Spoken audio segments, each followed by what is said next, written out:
All right, let's dive into one of the most powerful, and maybe one of the most dangerous, ideas from Robert Greene's The 48 Laws of Power.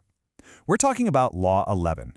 This is all about securing your spot, not by being the loudest person in the room, but by making yourself so crucial that getting rid of you isn't even an option. So get this. Here's the core idea, and it's a total paradox. To get your own freedom, you have to make other people dependent on you. It sounds completely backward, doesn't it? But the more people need you, the more leverage, the more freedom you actually have. Let's break down how that actually works. Now, this isn't about just being a nice person or a helpful coworker. No, this is about becoming a strategic necessity. The whole point is to weave yourself so deeply into how things work that if someone tried to pull you out, the whole thing would just unravel. I mean, think about it for a second. You could be the absolute best at what you do, celebrated, rewarded, the star of the show. But if someone else can eventually step in and fill your shoes, well, you're always on shaky ground. Let's look at a story from history that shows just how dangerous that position can be. This is what Robert Greene calls a transgression of the law, and honestly, it's a pretty chilling warning. When you don't make yourself essential, you don't just risk getting pushed aside, you risk getting erased completely. Okay, so meet the Count of Carmagnola. We're in 15th century Italy, and this guy is basically a rock star general for hire. He was the military hero for the city of Venice, winning huge battles and becoming incredibly popular with the people. So one day, he gets called back to Venice. The reception is incredible. Cheering crowds, parades, the whole 9 yards. He's told the leader of Venice, the Doge, is throwing a special dinner just to honor him. This looks like it's going to be the greatest day of his life.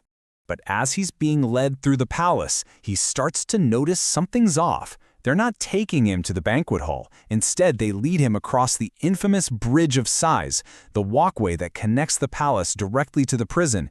And in that moment, he knows he's been completely betrayed. And just like that, the very next day, the celebrated hero of Venice was executed in public on some made-up charge. The same crowd that had cheered for him just a few days earlier could only watch in horror, totally confused by his sudden, brutal downfall. So what on earth happened? It was one simple, fatal flaw. He was replaceable.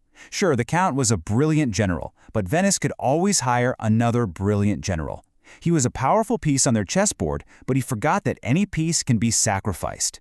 He never made them dependent on him and only him. Okay, now let's flip the script and look at a true master of this game. Enter Otto von Bismarck. The guy who would eventually unite all of Germany, not just with military might, but with a genius-level understanding of dependence. You know, most people would say you should attach yourself to the most powerful person you can find. Bismarck? He did the exact opposite. He looked at the weak, indecisive king of Prussia and didn't see a problem, he saw a massive opportunity. He knew it was far better to be the source of strength for a weak leader than just another servant to a strong one. He basically made himself the king's backbone. Every move he made strengthened the monarchy, but it also made the king more and more reliant on him. It got so extreme that the next king, who personally couldn't stand Bismarck, had no choice but to make him prime minister. Why? Because the king was too afraid and too weak to rule without him. Bismarck didn't just serve the power, he made power serve him. So, we've seen the theory, a tragic failure, and an incredible success. But how do you actually do this? What are the tools you need to make yourself indispensable? Let's get into the practical strategies. Oh, you're gonna love this story. So King Louis XI of France was the super paranoid ruler they called the Spider King. He had a court astrologer who was, frankly, a little too good at his job. After the astrologer correctly predicted the death of a lady at court, the king got spooked and decided the guy was too dangerous. He calls the astrologer in, planning to have his guards toss him out a high window. But first, he decides to toy with him and ask one last question. And that was the astrologer's answer. Just brilliant, right? In one single, perfect sentence, he linked his own survival directly to the king's. If you kill me, you're basically starting a countdown clock on your own life. You can bet the king never gave that signal. In fact, from that day on, he showered the astrologer with gifts, protected him, and gave him the best doctors in the kingdom.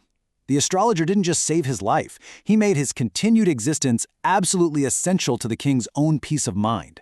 That is mastery of this law. So Greene points out there are basically two ways to go about this. First, there's intensive dependence. Think of someone like Michelangelo. His artistic talent was so unique, so singular, that even when he drove the Pope absolutely nuts, the Pope couldn't fire him. Nobody else on Earth could paint that ceiling. Then there's extensive dependence. Think Henry Kissinger in the Nixon administration. He had his hands in so many different parts of foreign policy that to remove him would have caused total chaos. He wasn't just a part of the system. He was the glue holding a huge part of it together. But hold on. Before you run off and start making yourself the linchpin of everything, Green throws in some really important warnings. This is a very dangerous game, and it's not as simple as it looks on the surface. First off, never ever mistake dependence for love or friendship. When you make someone need you, you will almost certainly make them fear you, and probably resent you a little too. But, as Machiavelli famously said, fear is a much more reliable emotion than love. The goal isn't for your boss to like you, it's for them to be absolutely terrified of what would happen if you left. And this leads us to the biggest paradox of all. In the act of making others dependent on you, you, in turn, become dependent on them. You need the person who needs you. Trying to achieve total, godlike independence is a fantasy. It just isolates you and puts a giant target on your back.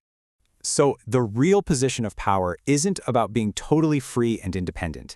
It's about being at the center of a web of mutual dependence. Everyone is connected, everyone needs each other, but you're the one holding the most important threads. You're the one with the leverage. And that really leaves us with one final question to think about. Just look around at your own world. Your job, your friends, your family. Who really depends on whom? The person with the power might not be the one with the fancy title. It's the person that no one can afford to lose.